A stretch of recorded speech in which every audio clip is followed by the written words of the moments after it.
নজিরাবাদে ভয়াবহ অগ্নিকাণ্ডের ঘটনাকে কেন্দ্র করে রাজ্য রাজনীতিতে তীব্র উত্তেজনা।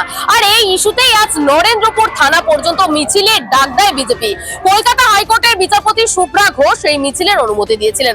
আদালতের নির্দেশ মেনেই এই নির্দিষ্ট রুট ধরে মিছিল করার ছাড়পত্র পায় বিজেপি।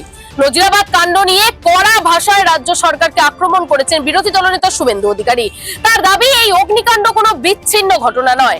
শুভেন্দু অধিকারীর কথায় এটা ভয়ঙ্কর একটি ঘটনা। এই ঘটনার পেছনে সরকার, পুলিশ এবং স্থানীয় বিধায়কের যোগ রয়েছে। সবাই এর মধু খেয়েছে। তিনি আরো দাবি করেন, ঘটনাকে যুক্ত গোডাউনের যে মালিক রয়েছেন তিনিও শাসক শিবিরের ঘনিষ্ঠ যোগাযোগ রয়েছে নাকি তার সাথে। এমনকি ওই মালিক মুখ্যমন্ত্রীর সঙ্গে বিদেশ সফরেও গিয়েছেন বলে অভিযোগ করছেন বিরোধী দলনেতা শুভেন্দু অধিকারী। সকলে মধু খেয়েছে। গোডাউনের মালিক গঙ্গাধর দাস যেমন আছে, সাথে সাথে আপনার মোমোর মালিকও আছে, যিনি মুখ্যমন্ত্রীর সঙ্গে বিদেশ সফর করেছেন। সেটা জেলা সভাপতি মনোরঞ্জন জোরদার তারা জমা করাবেন।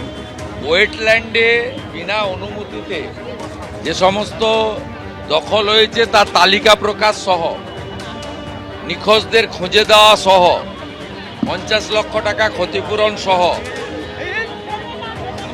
সরকারি চাকরি দেওয়ার দাবি সহ, এর পিছনে যারা আছে তাদের গ্রেপ্তারের দাবি করা হয়েছে।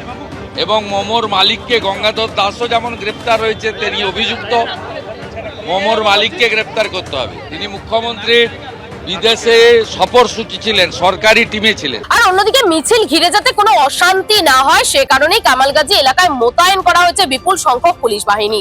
একাধিক জায়গায় ব্যারিকেড, নজরদারিতে ড্রোন প্রস্তুত রাখা হয়েছে র্যাব বাহিনীও।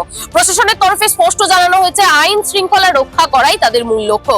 সব মিলিয়ে নজিরাবাদের অগ্নিকাণ্ড ঘিরে রাজ্য রাজনীতিতে চাপানো উত্তর তুঙ্গে। একদিকে বিজেপির বিক্ষোভ, অভিযোগ, অন্যদিকে প্রশাসনের কড়া সতর্কতা। আজ নরেন্দ্রপুর থানা চত্বর কার্যত পরিণত হয়েছে উত্তপ্ত রাজনৈতিক মঞ্চে।